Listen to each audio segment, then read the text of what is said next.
Welcome, everyone. We are about ready to start the SEO and Image Tools webinar today. So we're really excited that you are here. We're going to first start out with Mr. Josh Tenney, and he is going to talk about SEO and give you some tips on search engine optimization. And then we're going to pass it off to Christy Elmore, who's going to give you a couple of tool tips, tools to use for image editing. And then I am going to jump in and give a couple more image editing tools after Christy. So without further ado, I'm going to go ahead and stop sharing and let Josh Tenney get his screen shared for you. And Josh is, if you haven't met Josh, or maybe this is your first time on our webinar, Josh Tenney works with the CALS LAS web team, and he is our content strategist and has a lot of great information in regards to communication, and today, specifically SEO. So Josh Tenney, it's all yours. Thanks, Anne. I'm hoping everybody can hear me okay and see my presentation. That was a great introduction, so I won't go into much more detail, and I'll start and diving into this presentation. So this not so comprehensive guide is for SEO. SEO has almost mythical status, and there's many resources on the internet that will give you a deep dive into the nitty-gritty details on maximizing your SEO, but we'll stick to the basics. What is SEO? SEO stands for Search Engine Optimization. SEO is the process of improving visibility of your websites and their individual pages on the results for search engines like Google or Bing. The best practices for SEO are always changing. Major search engines update their algorithms frequently and often automatically, and there is no simple, surefire way to get to the top of search results. This is the most central myth I want to dispel about SEO. It is not a magic bullet, and there is no switch you can flip to jump your page to the top of the results. Like just about every other topic I've covered, and probably most I will in the future, this is first and foremost a process. So why bother with SEO? Let's not mince words. When it comes to finding websites, Google is king. Even competitor search engines largely operate by the same principles Google has made standard. Google's overwhelming dominance of search is why I won't be using the word search engine very often in this presentation. Your goal is to improve your standing in Google results, and by extension, you'll improve elsewhere. And the numbers show why. Page 1 search results get 95% of all search traffic, and the top result sees 32.5%. It pays to be on top. So how does Google determine rank? In technical terms, I'm not sure that Google's own search engineers could completely answer that question, as it seems like from things I've read that the algorithm will make adjustments to itself to improve the results. There is no single clear picture of what makes your search result get to you, but there is still important parts that have proven to make an impact. For most of us, the mental model is probably that you type in keywords, Google searches for pages with those keywords, and puts them in front of you. This is not the full picture. But it is still true that pages should include keywords that people would search for, and that's a really important consideration. What we'll focus on for the most part is two dimensions: content and reputation. For content, does this page feature well-written, high-quality, organized content relevant to the intent of the search? And for reputation, do other reputable sites consider this site or author reputable sources for this content? Both of the above are organic results of having well-written, readable, interesting, and trustworthy content over time. So let's start with content. The good news is that if you watched our last webinar, you've got most of what you need here. Just like your audience, what makes your web page or website useful and usable is valuable to Google. To stress a couple of the most important elements, your content should be readable, which means that your content is digestible and easy to follow, but also that it gives the kind of words people would search for and are interested in. To give an example, I think this is what always comes up at conferences, is that if you were selling used cars, in the industry, you might refer to them as pre-owned vehicles. But really, one of the words you'd want to include for people who are going to make the actual Google search is used cars, because that's the way they're going to talk about your product. And this applies for, especially on campus, jargon and Technical terms. It's fine to include those technical terms, but you should also try to include the words that people might actually search for to find the information that you're hosting. So if I'm talking about SEO, I want to also make sure to include the actual full phrase search engine optimization. To give a more localized example, if I'm writing a page about ground squirrels, I might want to say ground squirrels, also known as squinnies, just in case somebody is making a search for something like that. Your content should also be organized. Google can see when you're using headings and if those headings contain information relevant to the search. Headings are useful for breaking up information and making it readable, but also highlighting the important things your page is about. So Google tends to use them as signposts for your site and its content.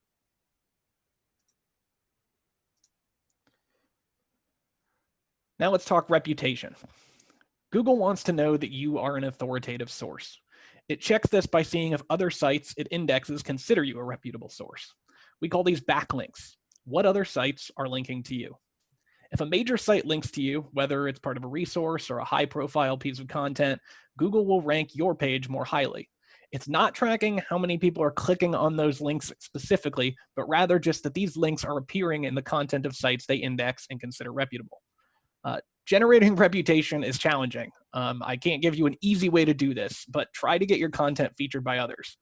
One of the things I recommend for, say, a faculty member boosting the SEO of their individual lab page is to make sure that their profile on their department website links to their page. Even on this relatively small scale, those backlinks have a lot of value. Even better is if your link is featured on a high-profile media story or your content is being cited by bloggers all over the world. Getting people to talk about and share your content is never going to be easy, but it is what Google is inferring when they look at the backlinks to your site. So how long will this take?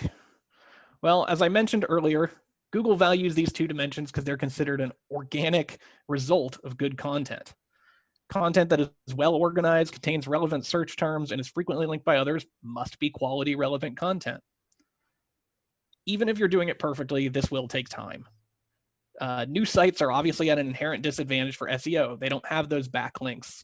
They may be well written, but it will take time to get the reputation that's necessary to appear high up in the results. But they are a clean slate for creating a site packed with content and that is primed to perform. Just don't get discouraged if your new site is not ranking highly right away. I do have just a couple additional notes because this is going to be a pretty brief presentation from me.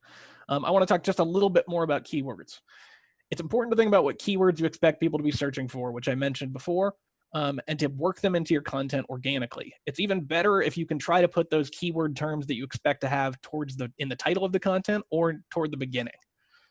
But the one thing I do want to caution is that don't just put your keywords in your content in a way that's not natural or doesn't flow with the information put there. This is called keyword packing. It used to be a lot more popular until Google started ignoring it. Sometimes Google will even penalize sites that are trying to manipulate the results in this way. Another additional note, the filter bubble. What you see when you search for a term in Google is not what everyone else sees. Google profiles you based on what it thinks you're interested in, and it elevates some results over others to align with that profile. This is sometimes called the filter bubble, referring to the bubble of filtered content you're kept inside invisibly. I won't get into the ethical questions that this might raise, but consider doing a fresh search from an incognito or private browsing window to see less personalized results that won't have the cookies and other tracking information available to form that profile. And you'll get a better idea for where your content ranks for people that aren't you. Well, I'm getting close to the end of my presentation. There's a lot more to SEO. The exact how and why of Google's algorithm isn't fully known, but it's guessed at and it's experimented with by SEO experts. This is mostly an overview of what you as content editors actually have the power to change. Good quality content with valuable keywords that is shared and linked by others is rewarded over time with better search result priority. If you take a special interest in SEO, and you really should start by diving into Google's own guide on how their search works. But I know it can be a little dense, and it probably will go over stuff that maybe you're not immediately concerned about. Either way, SEO can get overwhelming, and there's a lot of tips for people trying to sell a specific product or business, but having good SEO is still valuable for nearly every website out there. thanks for listening. I don't know if we should take any questions now or if we want to wait till the end, but I'm available at either point. There's only one in the chat box that I see right off the bat. If you want to answer that now while I'm pulling up my screen. Sure. Let me stop my share for you.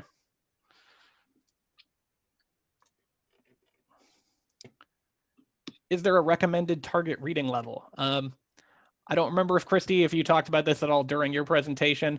I know from my experience with it, your target reading level is probably like an 8th grade reading level for most of the content at university level. Even if you're pretty sure your audience is like postgrads, postgrads don't want to spend all day reading postgrad level writing. Your content should be considerably easier to read than the audience that you're catering for. I see a couple more from John Rearick. I've heard that being a .edu domain garners higher reputation than say a .com, so I guess we might have that going for us. I don't know as much about how the domain affects it. I've mostly tried to focus on the content editing stuff, the stuff that most of us actually have the power to change. I guess I would say that if you have the choice between an edu and a .com in a reasonable way, then yeah, the edu probably has a credibility advantage.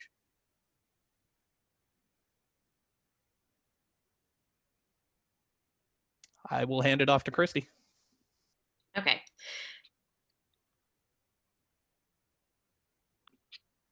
Okay, so Ann and I are going to share some image editing tools that we've discovered. For any extension folks, the tools have been edited and approved, I guess, by our advancement team. So they went over them and double checked that they were all legitimate and looked to be very useful. So these would be in addition to the editing tools that you normally have access to, you know, whether that just be Paint on your Microsoft computer or Preview on Macs. Or whether you have access to something more in detail like InDesign or Photoshop. This would just be in addition to that. So the first one we're going to talk about is Crapola, and it is CROPPOLA.com. And this is basically just a very quick cropping editing tool that you can upload a video or a photo to. So I have SmugMug pulled up, which is the extension version of a place that you can go for images. Sorry, my Zoom thing. So I'm just going to download this picture from a new staff orientation of Cy and Dr. Lawrence. And I'm going to come back to Crapola. And I'm going to open this up. You can see it's going to open in my preview. Sorry. So I'm just going to drag this over and drop it into this area. And it's going to upload the picture for me. And you can see based off of the size here, this is a very large image. It's the original. So it's going to take just a minute to upload. This is where some elevator music might come in handy.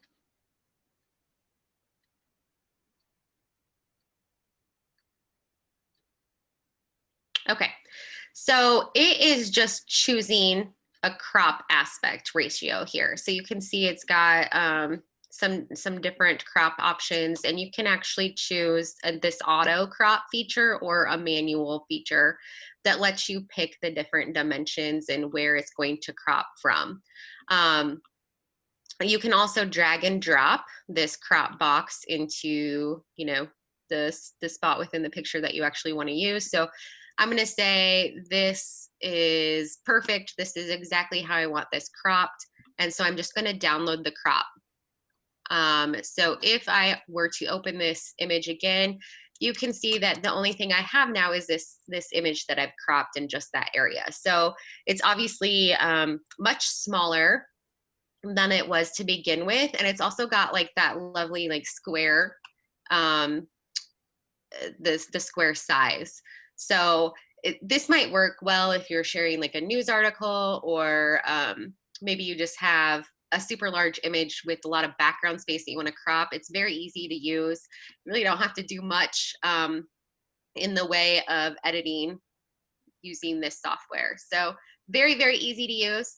The next tool that we're going to talk about is Let's Make Thumbnails. So a lot of our older sites you have to actually upload a separate image to make a thumbnail, which is inconvenient to say the least. A lot of our newer sites don't have that issue, but there still are times where making that small thumbnail image is very useful. So the great thing about this makethumbnails.com website is that you can actually upload a batch of images and have it make thumbnails out of those images. So that's what I'm going to do. I have a whole file on my desktop that I downloaded from a site, and I'm going to drag all of them over and drop them. And the website is just going to take all these images and create those lovely small thumbnail images. And then it's going to automatically download a zip file of those images for me. So obviously I've done this once before, but if I were to open it, you can see that they're just incredibly small images, which is what we want for thumbnails. And it is working off of just a basic square size. So you can see this very small image that we're looking at here. It obviously is more of a rectangular size, so it has a lot of that black on the top and bottom. Hey, Christy. Yeah. We only see your browser window. We're not seeing the files or preview or anything. Can you see it now? No. Nope. Hold on. I assume probably have to share like the whole screen instead of just the browser window, maybe. There we go. There you go. So thank you. Was this the only thing you couldn't see? Yeah, we could just see the thumbnail website. That's all. Okay. So here's the very small images that I was talking about, and you can see the horse image here at the top, which has the black on the top and bottom. So Anne, I'll stop sharing.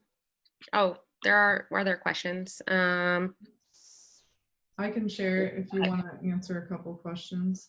Okay. If there's any that you can answer there. There is one from Josh, or for Josh from John. Yeah, I can at least talk a little bit about it. Again, there's limited, I'll repeat the question. So can you talk about the importance of redirecting paths when you move or relaunch your website? The thing that's being questioned here is that if your site is changing where it's located, like the URL is going to be different, or the content that you're moving where the content itself is, the old content that you had was probably indexed by Google, and it was probably indexed at its current location or at the old location. So it's important on your new website, and usually by reaching out to us in some cases for some older defunct websites, to have that content redirect. So that way, if somebody goes to the previous URL, the URL will redirect to the new content. That way you make sure that your content is still getting seen. People aren't clicking on an old URL and going to a 404 and not finding anything. Yeah, that's definitely going to hurt. Okay, I think I'm about there.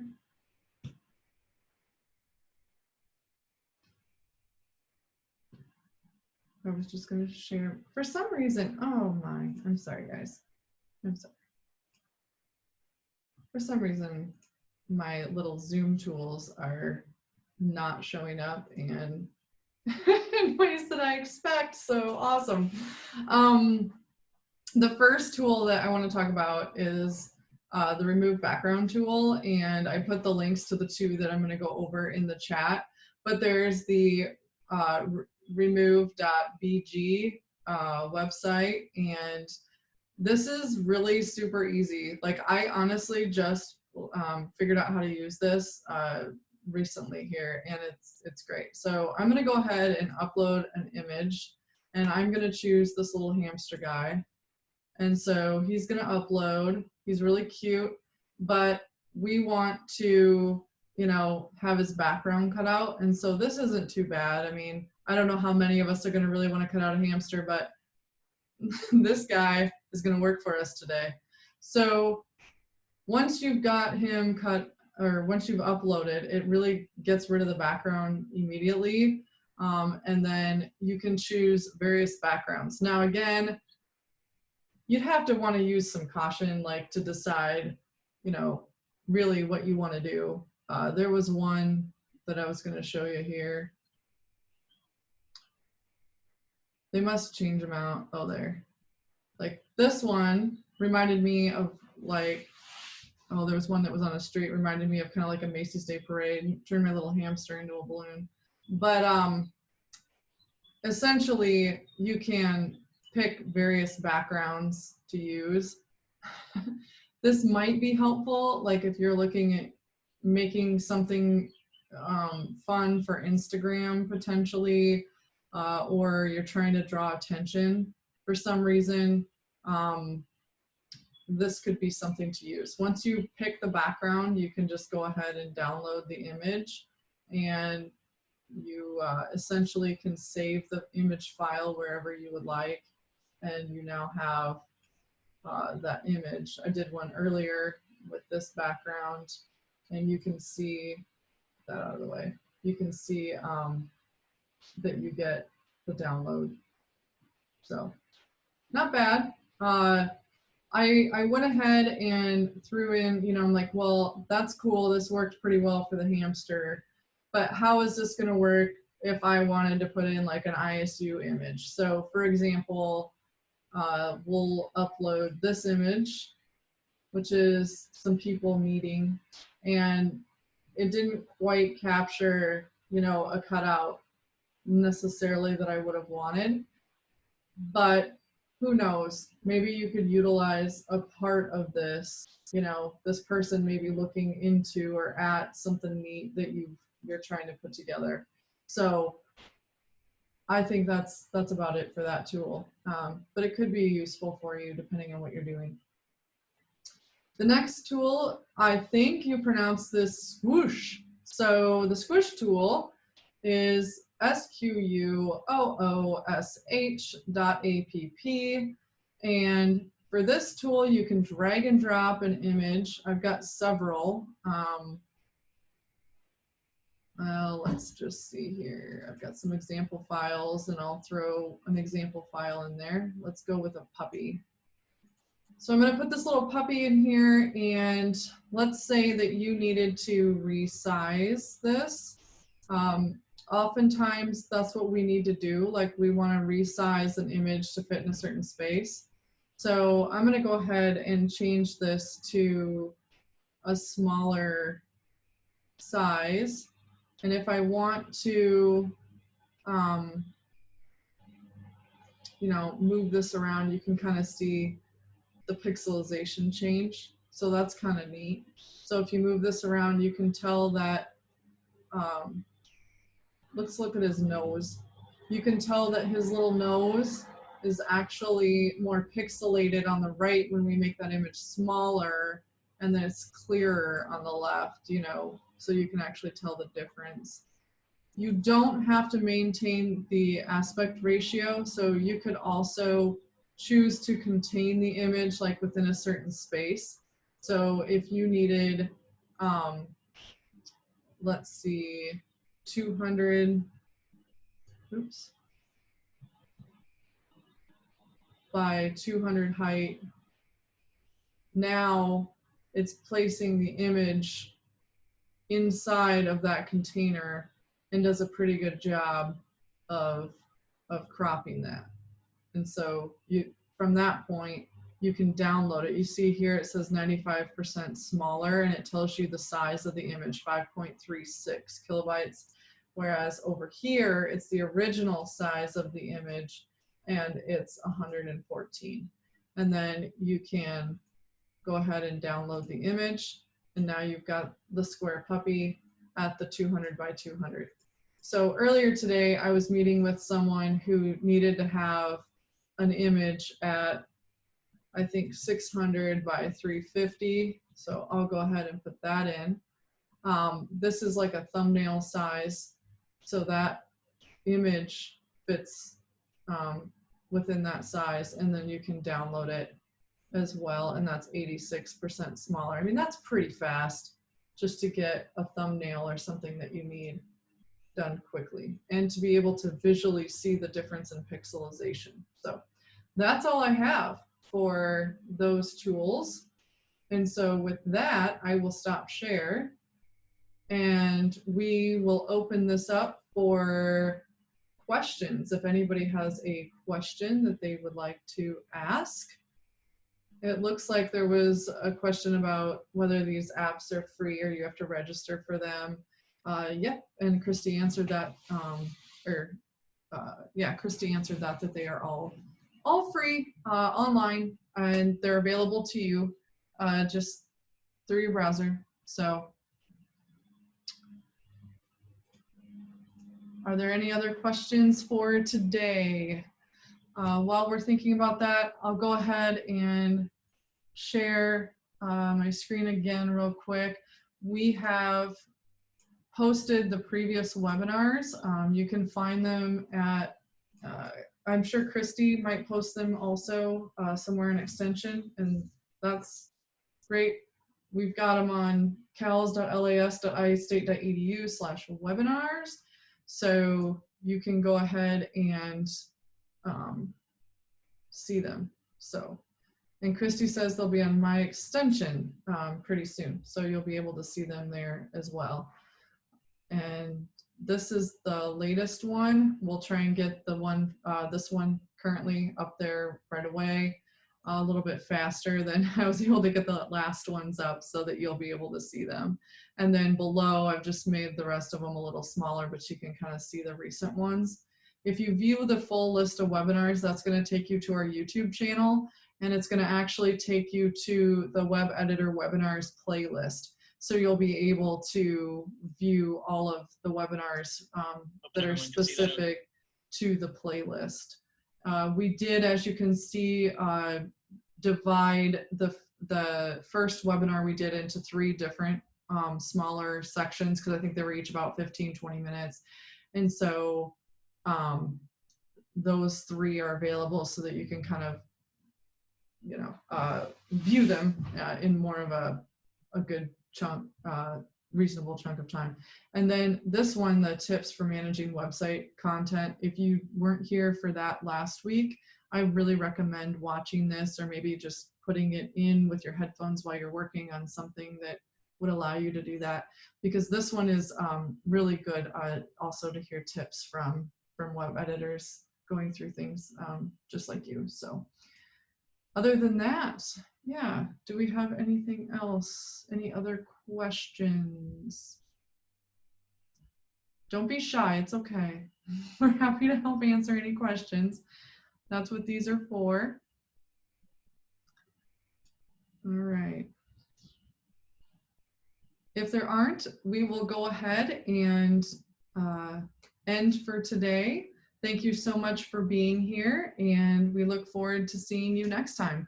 Oh, also, next Friday, we're going to have another webinar, and it's going to be at 1 o'clock again, I believe. And we're talking about having a webinar that will focus a little bit more on how long content should be on your website, maybe what type of content should be on your website. And we'll try to come up with another, we want to show you another tool. So every time, what we'd like to do is give some sort of presentation and then show you a tool that you can use that would be available to you. So please watch and watch your email, and we will be sending you out a meeting note about our next webinar.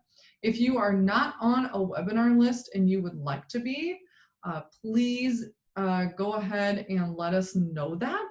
You can email websupport@iastate.edu, and we're happy to get you help get you on the right list.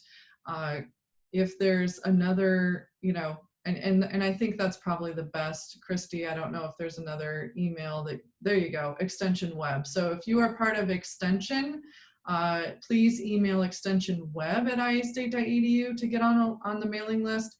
If you are an editor that has a site that's not part of Extension and Outreach, please email websupport@iastate.edu, and then we'll get you on the proper lists.